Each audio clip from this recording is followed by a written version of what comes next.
I would like to wish you all welcome to this thematic session that will address the adaptation and implementation of cultural policies in the face of contemporary challenges. My name is Annika Söderlund, and I work as a Senior Advisor of Culture at the Nordic Council of Ministers.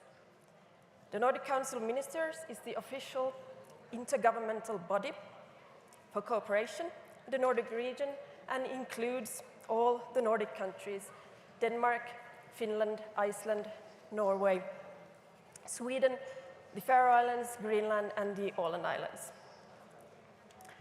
There is a need to reaffirm the urgency of protecting and promoting cultural diversity and to place cultural rights, equal access to culture, social cohesion, and inclusion at the forefront.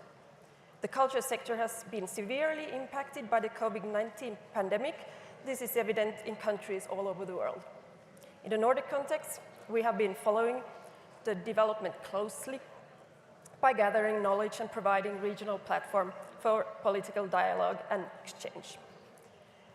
This session will address policy frameworks, measures, and tools to strengthen the resilience of the sector. We will look into conditions of artists and culture professionals, reinvestments in the culture sector, and diversifying funding sources. An integrated approach, considering all these different priorities, could help reposition culture as a public good. We will now start with the interventions from ministers and vice ministers. I'm inviting you to take the floor per speaking order, and I'm kindly reminding you that each of you have 4 minutes per intervention. I would like to start with inviting High Excellency Ms. Silvia Riva González, Minister of Culture and Sports of the Principality of Andorra. Please, the floor is yours. Muchas gracias. Muy buenos días, excelentísimas ministras, excelentísimos ministros, representantes de las organizaciones internacionales, también todo el secretariado y delegaciones permanentes de UNESCO y, como no, nuestros anfitriones, queridos amigos mexicanos. Es un honor y un privilegio estar hoy aquí representando al Gobierno del Principado de Andorra y compartir esta mañana con todas y todos ustedes. Quiero agradecer en primer lugar al Gobierno de México la cálida acogida y la excelente organización. Y agradezco asimismo a la UNESCO y a su directora general por dar, a través de esta conferencia mundial, trascendental por el complejo contexto internacional en el que nos encontramos, continuidad y vigor a su mandato de promover el libre intercambio de ideas y conocimientos y a promover la colaboración entre los Estados miembros. Es innegable que tras la última conferencia mundial en Estocolmo 98, el mundo es hoy un lugar diferente y los mecanismos para apoyar y salvaguardar la cultura deben ser naturalmente distintos. Étant celui-ci un espace d'apprentissage à travers l'échange et le partage d'expériences et que la thématique qui nous occupe est celle des politiques culturelles renouvelées et renforcées, je vais me centrer sur l'activité que le gouvernement andorran a mise en place en ce qui concerne surtout 2 aspects de la réalité du secteur culturel.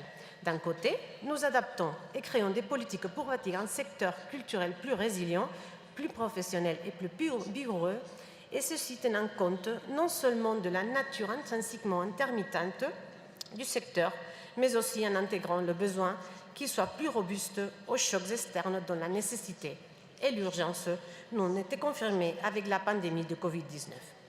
Ainsi, mois avant la crise sanitaire, le ministère de la Culture lançait un processus participatif avec tous les acteurs du secteur culturel. Le but était de créer un livre blanc de la culture qui contiendrait une diagnose collaborative et approfondie du secteur. Cet exercice a établi les priorités des professionnels et des amateurs de la culture et a compris le public. Il nous a permis ainsi d'élaborer les grandes lignes stratégiques et les projets qui les exécutent. Ainsi, de ce processus en découlait le plan stratégique de la culture qui met en place les actions concrètes qui visent à réaliser les priorités stratégiques des parties professionnelles du secteur, les statuts de l'artiste, on en a parlé beaucoup pendant le soir de hier et aussi ce matin, et pour reconnaître aux artistes leurs conditions bien légalement que socialement et qui les octroient des plus vastes sécurités et protection sociale et des avantages fiscaux. Aussi, une réforme de la loi de l'imposition directe qui offre aux entreprises qui financent des projets culturels des avantages fiscaux. Ceci stimule l'implication structurelle du secteur privé à la vie culturelle, tout en diversifiant les sources de financement de la culture. Le deuxième élément auquel je voudrais me référer très brièvement est celui de la participation équitable à la vie culturelle, car en Andorre compte une longue tradition d'accueil des personnes d'origine géographique et culturelle très diverses. Et c'est pourquoi l'associationnisme culturel est très ancré dans le pays. Le gouvernement, mais aussi les administrations locales, encouragent vivement l'associationnisme, y compris à travers son financement, puisque les propositions culturelles impulsées par les très nombreuses et très variées associations encouragent la participation de toute la citoyenneté, est un élément de cohésion sociale. De la même manière, les administrations publiques prennent soin des expressions multiculturelles et leurs espaces dans les programmations culturelles. Je termine, il y a la musique qui va sonner, juste pour citer quelques des défis présents qui nous restent à résoudre, tels que la professionnalisation du secteur, l'impulsion de l'économie créative et la transformation numérique. Des sujets dont je suis certaine nous partageons et pour lesquels le multilatéralisme, et en particulier l'UNESCO, sauront nous accompagner pour trouver des réponses à ces nouveaux enjeux.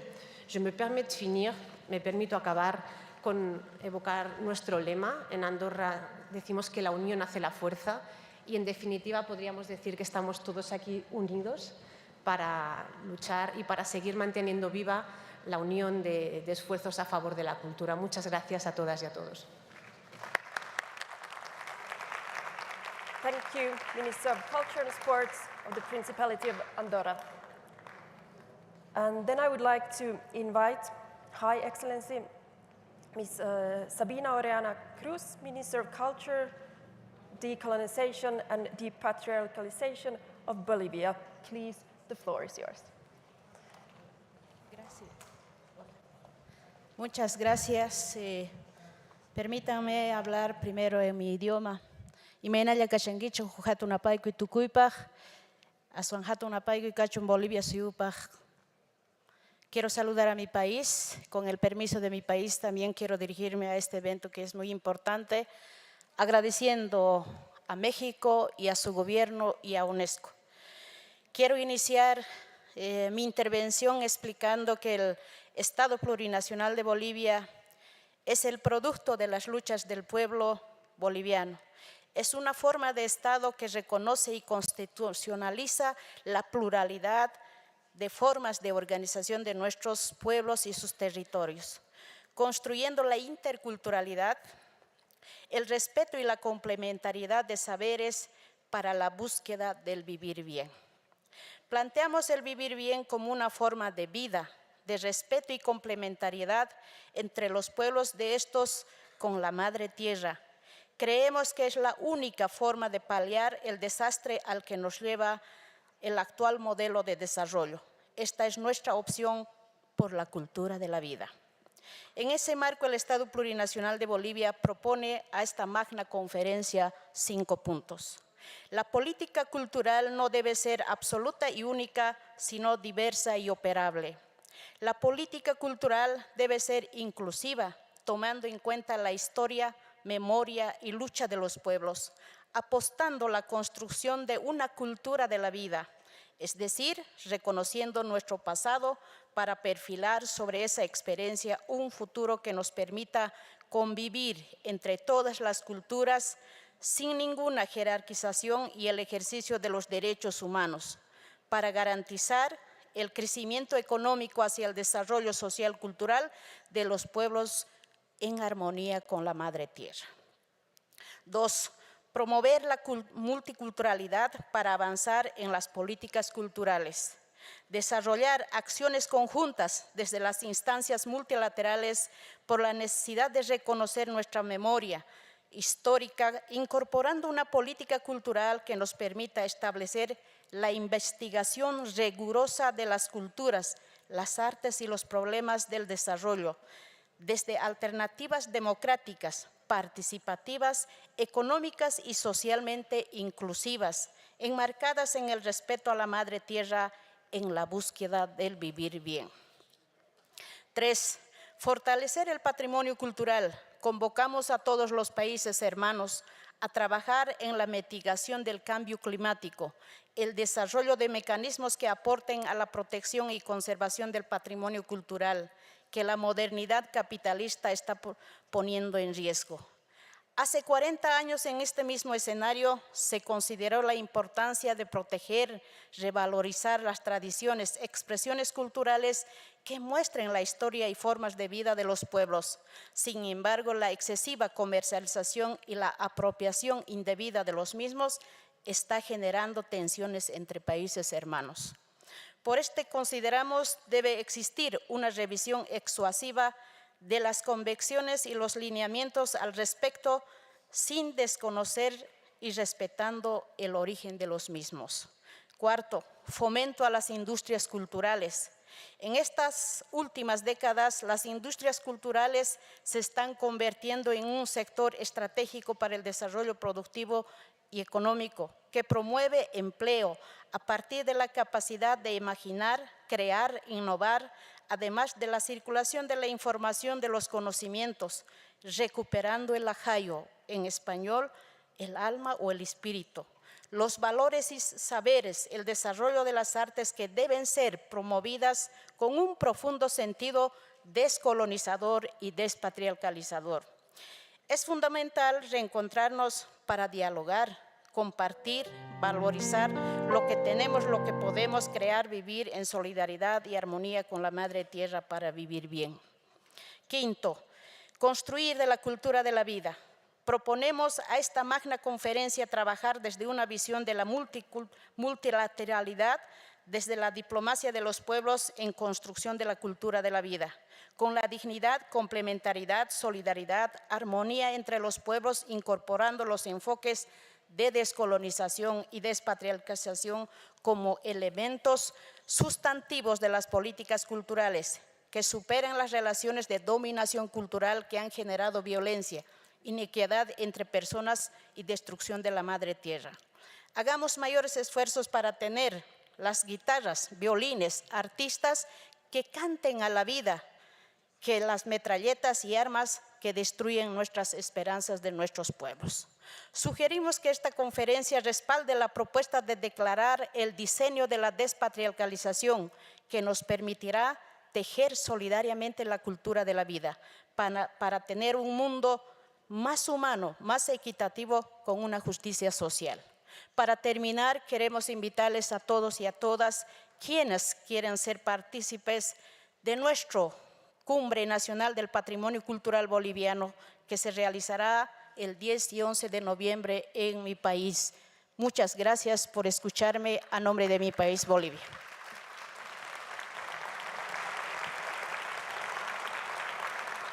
Thank you, Minister of Cultures, Decolonization and Depatriarchalization of Bolivia.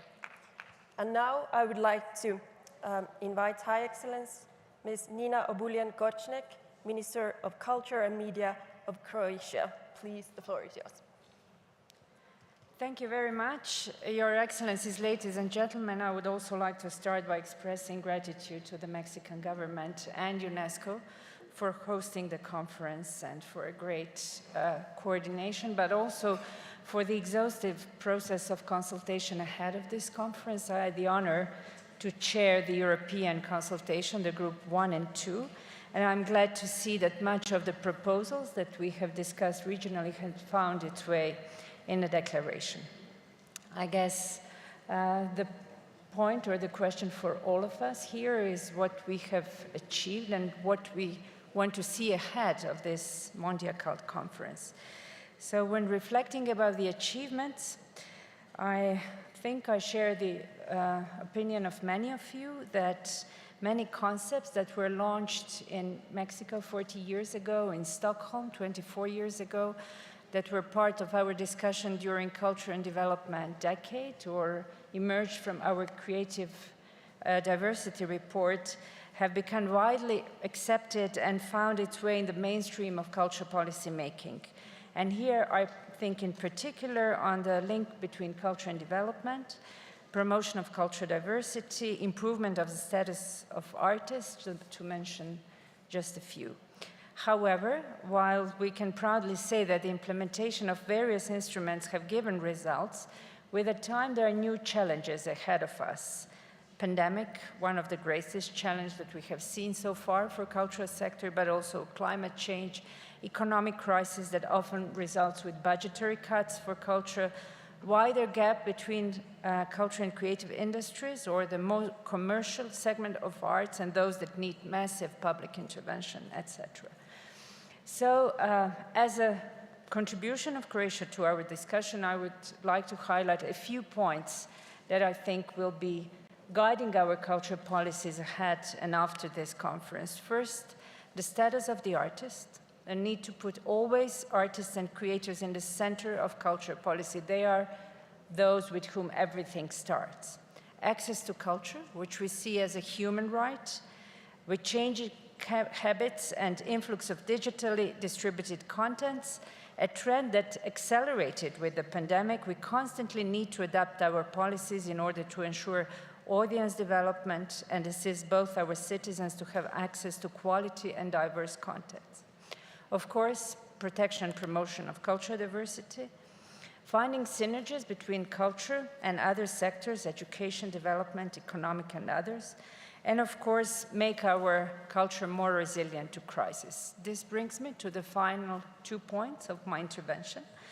The one relates to COVID pandemic, which hit particularly hard artists and culture professionals who lost their jobs, and subsequently many changed their professions due to restrictions. I'm proud to share with you that in Croatia, we decided that either for the first 2 months to keep cultural venues open throughout the pandemic. Our museums, theaters, cinemas, they were all the time working. We found a way to do it with a smaller number of people and to compensate as much as we could for the losses. However, the pandemic taught us how vulnerable cultural sector is and taught us that we need to be prepared for future crises, which are undoubtedly going to happen. And my last point referred to the mission of UNESCO, and what we often do is promotion of peace. Croatia, as a country that has experienced brutal Serbian aggression 3 decades ago, has been a country strongly advocating for peace across the world and ready to assist in particular with rebuilding of cultural heritage hand in hand with our colleagues in UNESCO. Today, when there is a war at the borders of the European Union, we once again strongly condemn Russian aggression on Ukraine and advocate for peace. We cannot accept attempts to erase other people's culture, and we stand for preservation of Ukrainian heritage. Having received in Croatia almost 30,000 Ukrainian refugees, I would like to reiterate our support to providing artists and cultural and creative professionals with a safe working environment while they are in our country. But also we shared with our Ukrainian colleagues who remained in Ukraine our experiences of evacuation and inside protection of cultural heritage. At the end, I'm glad that we have worked together to adopt tomorrow, hopefully, our declaration, and I hope that we'll all be guided by the goals that we have set in this important document. Thank you very much once again for your attention. Thank you, Minister of Culture and Media of Croatia. And then I would like to invite High Excellency Ms. Catherine Katungu Furaha, Minister of Culture, Arts and Heritage of Democratic Republic of the Congo. Please, the floor is yours. Mesdames et messieurs, c'est un grand honneur et un privilège immense de prendre la parole à l'occasion de ce prestigieux rendez-vous autour de la culture et du développement durable. Je vous salue tous au nom du chef de l'État congolais, au nom de mon gouvernement, ainsi qu'au nom de tout le peuple congolais. Et par cette même occasion, je profite pour saluer et remercier le Mexique, son gouvernement, ainsi que l'UNESCO pour l'organisation aussi importante de cette session. Cette tribune nous permet, dans la suite des consultations régionales réalisées au début de cette année avec intérêt et volonté manifeste de rassembler nos énergies et partager nos vues sur les options à prendre pour le futur de nos politiques culturelles face aux défis de développement durable. Ces travaux préliminaires qui ont été menés au niveau de la zone Afrique sous le leadership de la République du Sénégal et dont la République démocratique du Congo avait assuré la charge du rapporteur, avaient débouché sur la définition des priorités majeures pour nos politiques culturelles avec la clé des recommandations aussi pertinentes que précises. Ces travaux préliminaires, je disais, pour lesquels la République démocratique du Congo s'est résolument engagée sur la voie de la réforme de son secteur culturel, et la République a fait sienne toutes les priorités identifiées et s'emploie à mettre en place un écosystème favorable à la mise en œuvre de toutes les recommandations issues de ces consultations régionales. À travers de nouvelles orientations d'une politique culturelle inclusive et efficace, mon pays s'engage à renforcer l'impact de la culture dans la diversification de l'économie, son rôle dans le rétablissement de la paix et la cohésion sociale et sa place incontestable dans le processus d'intégration régionale. Mon pays s'engage à promouvoir les droits d'accès à la culture en impliquant toutes les générations ainsi que toutes les personnes vulnérables. C'est pour cela qu'une grande réflexion est en cours pour le développement des infrastructures culturelles et l'intégration des cultures fondamentales dans l'éducation formelle et non formelle. Mon ministère a entrepris dès lors une réflexion profonde pour l'amélioration des cadres juridiques des politiques culturelles au niveau national, ainsi que pour la mise en œuvre effective des instruments juridiques internationaux auxquels mon pays fait partie. Mesdames et messieurs, il est inconcevable de développer l'économie créative et soutenir la croissance inclusive sans prendre en compte l'amélioration des conditions sociales des acteurs culturels. La politique culturelle que nous sommes en train d'élaborer entend définir et valoriser les statuts de l'artiste et promouvoir les industries culturelles et créatives à travers un système renforcé de protection des droits d'auteur et d'intégration du numérique. En effet, la prolifération des technologies de l'information et de la communication impacte aujourd'hui les rapports entre le peuple, tant sur le plan commercial que culturel, le numérique jouant depuis un moment un rôle majeur dans la promotion des valeurs et commercialisation des produits culturels. C'est le lieu ici de rappeler également que la République démocratique du Congo accorde une place importante au patrimoine matériel et immatériel dans les binômes culturels et développement durable. Parmi les priorités définies lors des consultations régionales en février 2022, les États africains ont été unanimes en ce qui concerne la protection, la promotion et la sauvegarde du patrimoine culturel. En vue de renforcer la cohésion sociale et de promouvoir la diversité culturelle, la République démocratique du Congo s'emploie à renforcer la stratégie de lutte contre le trafic illicite des biens culturels et s'est engagée dans un processus de dialogue pour la restitution de ces biens culturels. Et pour ce qui est du patrimoine immatériel, un élément majeur du patrimoine congolais a été inscrit sur la liste représentative du patrimoine culturel immatériel de l'humanité, la rumba congolaise. Désormais, patrimoine de l'humanité, la rumba congolaise est l'interface d'une industrie musicale congolaise en pleine expansion depuis les années des indépendances africaines. Ce forum est une bonne opportunité pour nous, ici réunis, de renforcer notre coopération dans les secteurs de la culture, parce que ça nous permet de partager nos expériences pour l'application des cadres juridiques internationaux, pour la protection et la conservation du patrimoine en temps de guerre comme en temps de paix, pour promouvoir la propriété intellectuelle et la condition de l'artiste et pour s'engager à mettre en place des politiques et favoriser la professionnalisation des acteurs de la libre circulation d'eux-mêmes et de leurs biens. Je vous remercie infiniment pour votre particulière attention. Thank you, Minister of Culture, Arts and Heritage of Democratic Republic of the Congo.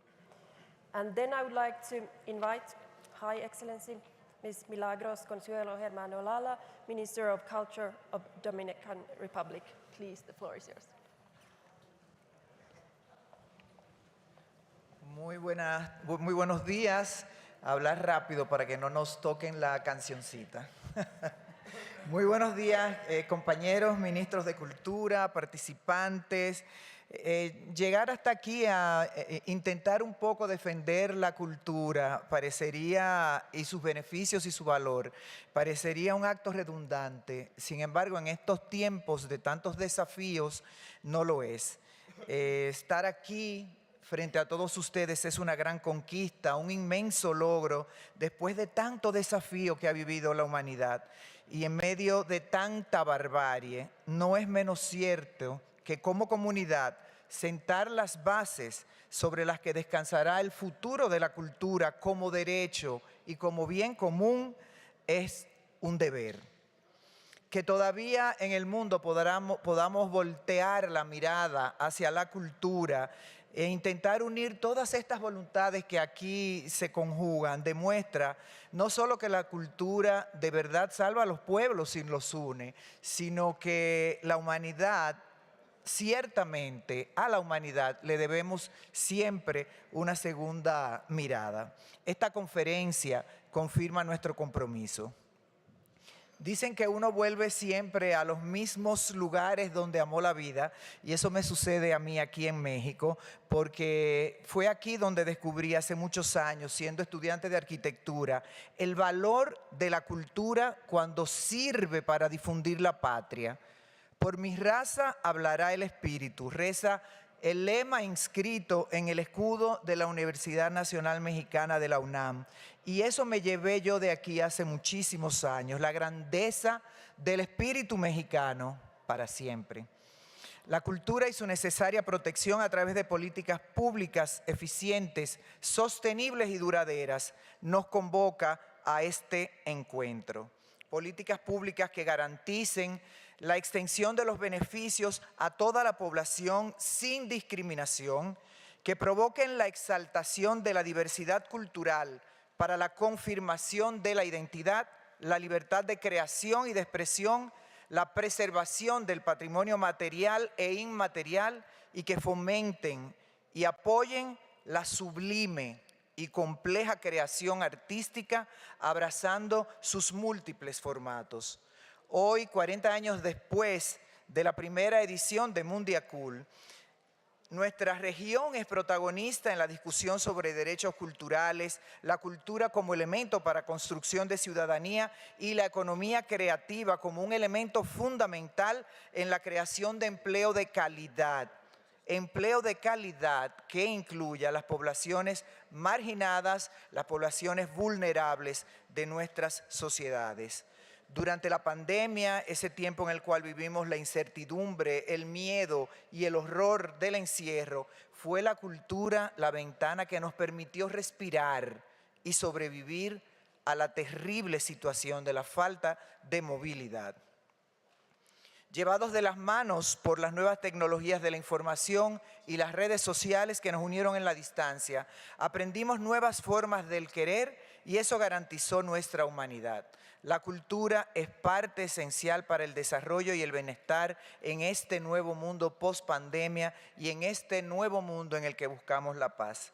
Y hablando de cultura de paz, no quiero brincar este momento sin invitarlos a que miremos con una visión empática y con una visión de construcción la realidad y la situación del país con el que compartimos tierra, con el que compartimos territorio y que está siendo amenazada su patrimonio cultural y su subsistencia. A todos los invito a que le demos una mirada empática a Haití.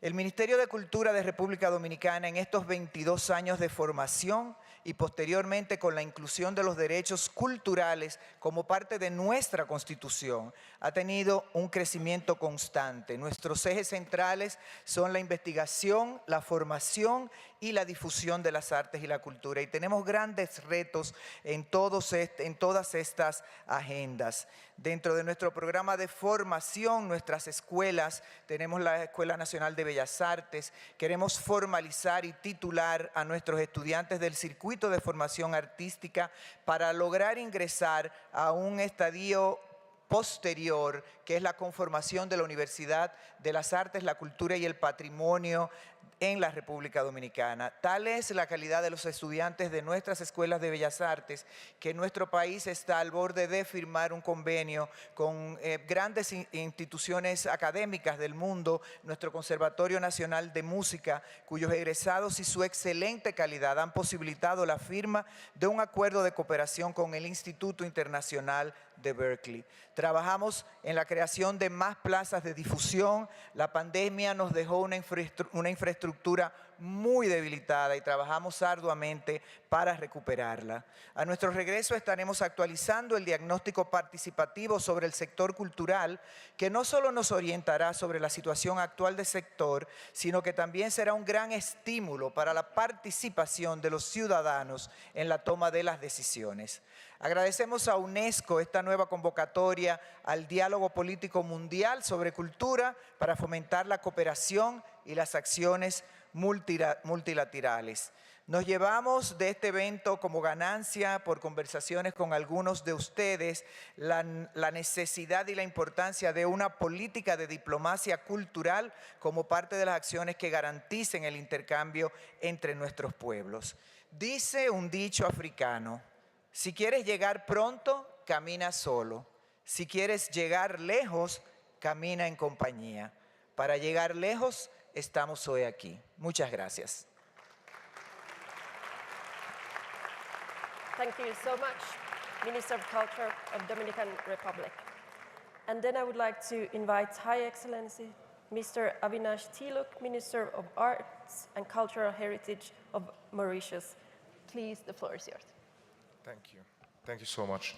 Excellencies, distinguished guests, delegates, ladies and gentlemen, buenos dias. I seize the opportunity to thank the Mexican government for their wonderful hospitality and for hosting this unique and historical conference, and also extending my gratitude to UNESCO. Having said so, my colleague ministers have claimed, and rightly so, that we have been through unseen before, challenging times before because of COVID-19.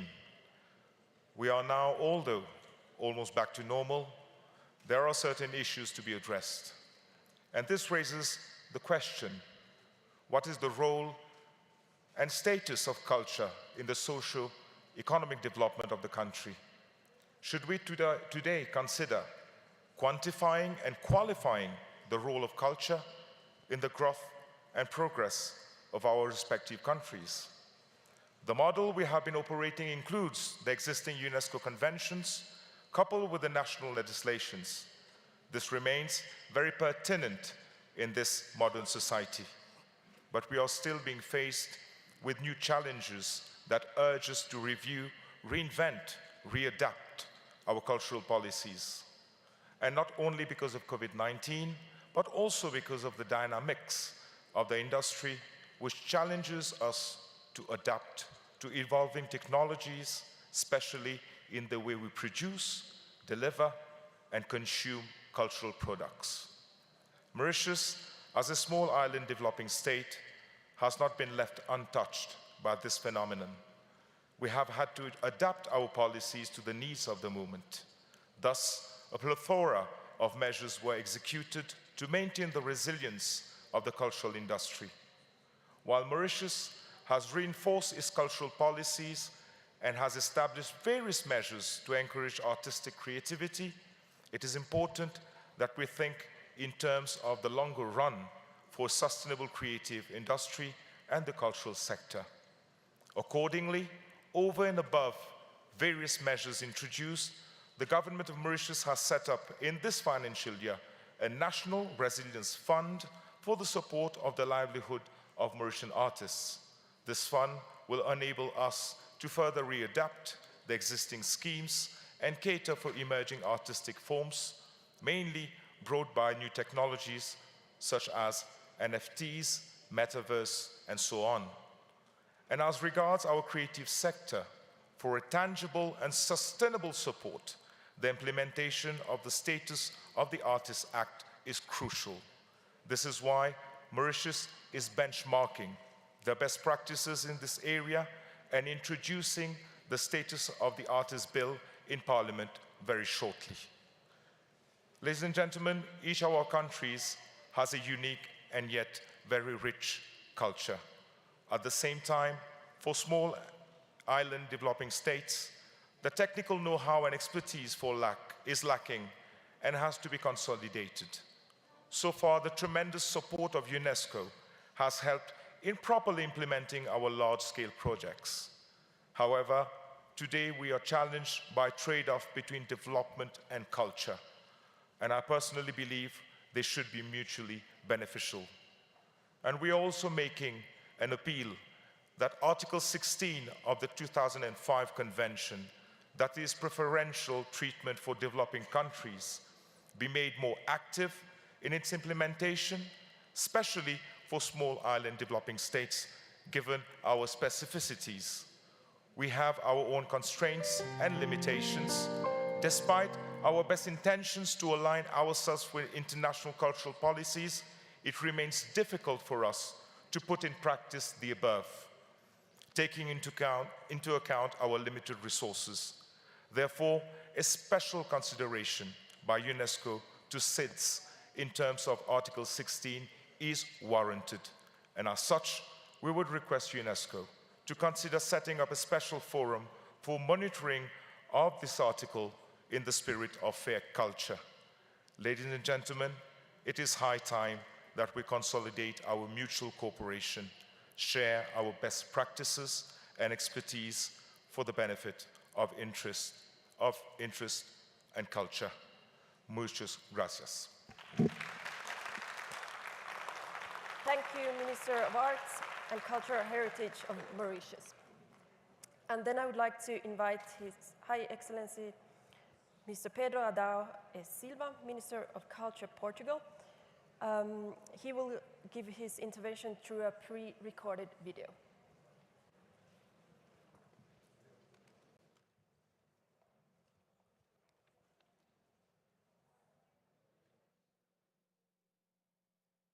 É para mim uma honra poder dirigir-me a esta conferência que assinala os 40 anos da Mondiacult e da histórica declaração aprovada na Cidade do México em 1982.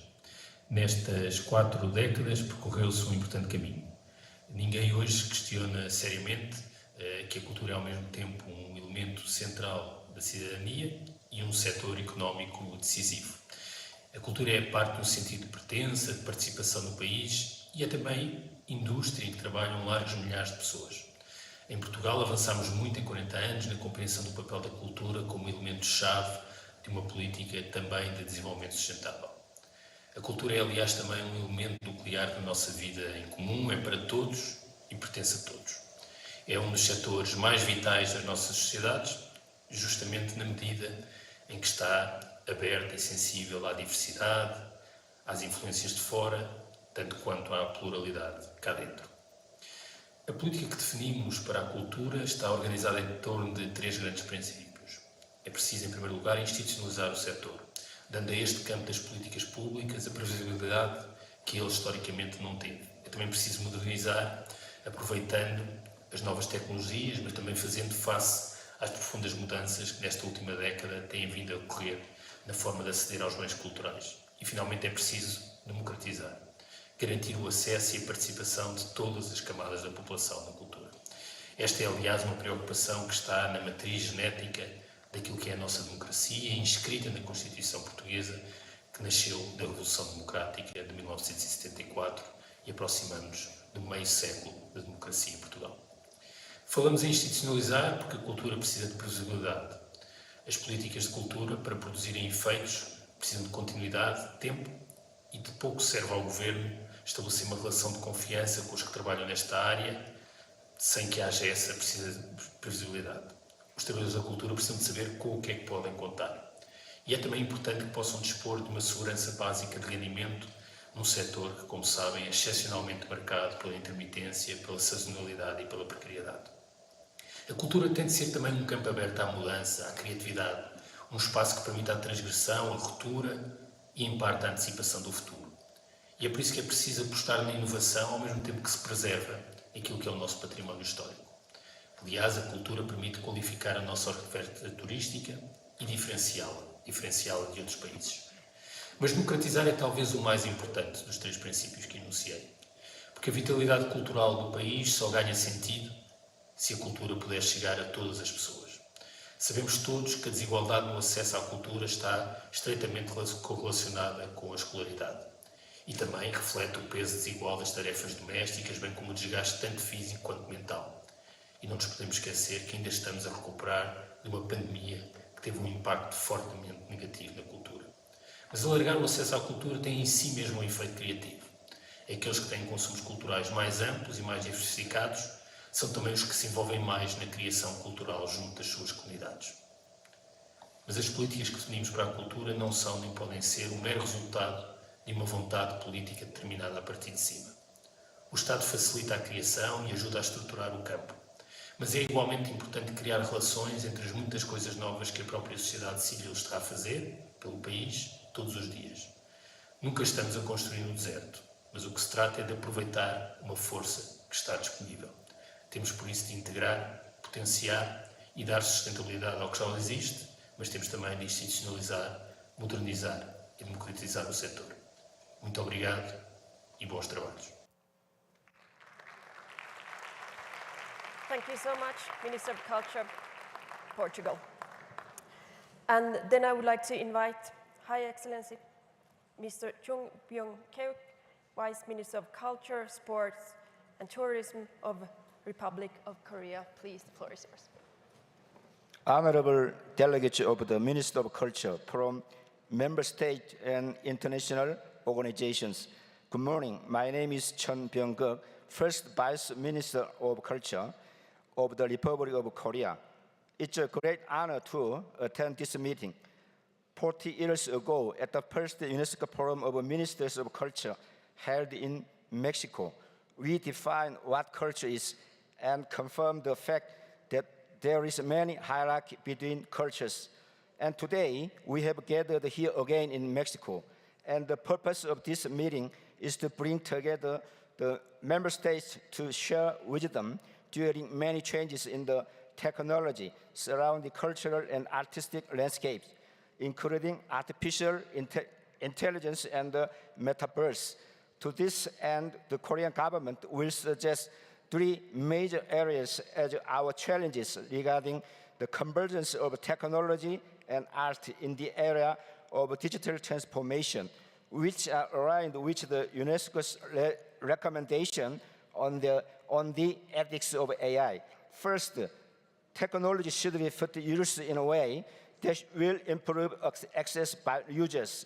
Korea is providing more digital services for users with different needs. For example, in the National Library for the Disabled, big data gathered over many years automatically recommends customized content to the users. Furthermore, leading Korean IT companies such as Samsung and LG have developed virtual human characters in the metaverse to communicate with customers and provide a variety of convenient functions. In particular, the metaverse platform Naver Gepetto, launched in 2018, has seen its users increase quickly by 100 million a year and are currently being used by more than 300 million people around the world. Second, intellectual property issues in the digital environment need to be resolved. Korea is working to make certain sharing is fair and to promote creativity by establishing a system of constant collaboration with the major trading countries to respond to online copyright violation. In addition, we plan to build the area of AI by improving related systems to further encourage big data analysis in the creativity industry. Finally, substantial digital-based education needs to be provided to everyone, including artists and the cultural professionals, to overcome the digital divide. In response to increased industrial demand, Korea has introduced a program to help professionals in immersive content. Recently, AI is being used in youth culture and art educational field to bring culture, education, and technology closer together. Dear colleagues, high-tech together with artistic imagination are helping to bring great freedom, power, and new experiences. The metaverse market is expected to stand a massive $5 trillion by 2030, creating great economic opportunities.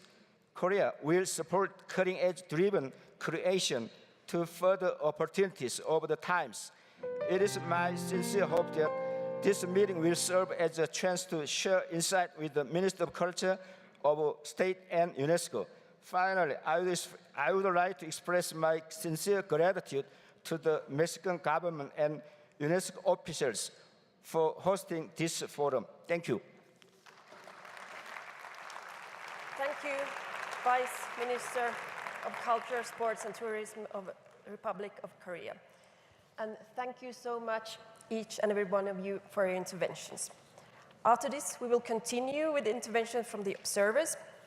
You have 2 minutes for the intervention, and I would like to invite Ms. Natalia Armillos Velasco, Director General for Culture of the Organization of Ibero-American States. Please, the floor is yours.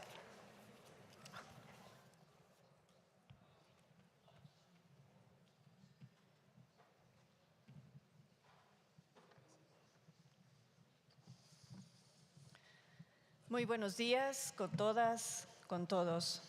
Reciban un atento saludo en nombre de la Organización de Estados Iberoamericanos, OEI, y su secretario general, Mariano Jabonero Blanco.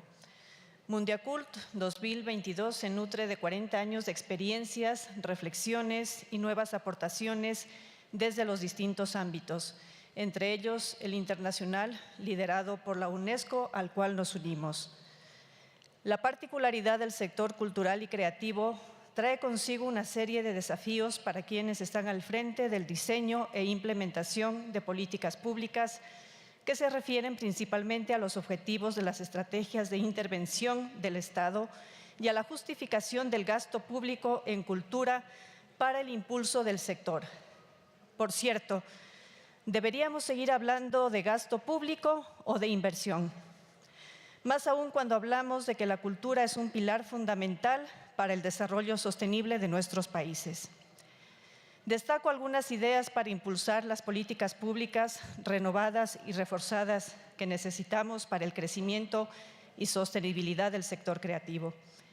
Impulsar y fortalecer la presencia de la educación artística en los currículos escolares que fomenten las competencias de la educación del presente con una perspectiva de igualdad de género, justicia social, reconocimiento a la diversidad cultural y de paz y su relación con el conocimiento científico y tecnológico.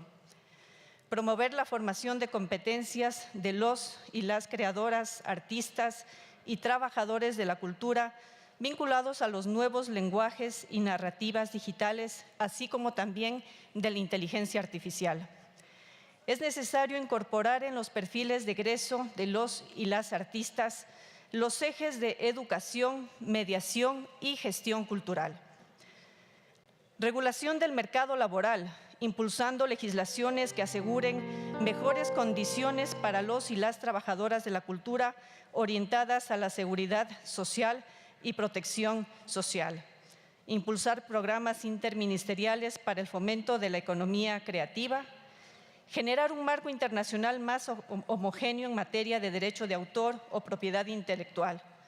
Políticas públicas para impulsar más y mejor cultura para todos. Gracias.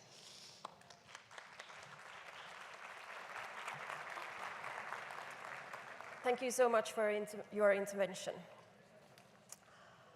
Throughout this thematic session, we have heard several important interventions. You have pointed out examples and suggestions for changes and ways on how we could maintain and strengthen a resilient cultural life, and how we could protect and promote cultural diversity, and how we as a world community could place cultural rights, equal access to culture, social cohesion, and inclusion at the forefront. Unfortunately, there are no straight answers on how this could be done, and there are no easy or quick fixes. But it's obvious that this is a discussion we need to continue with, and these are issues we need to keep working with. So thank you again, each and every one of you, for your valuable interventions, and thank you to the audience for your participation in this thematic session.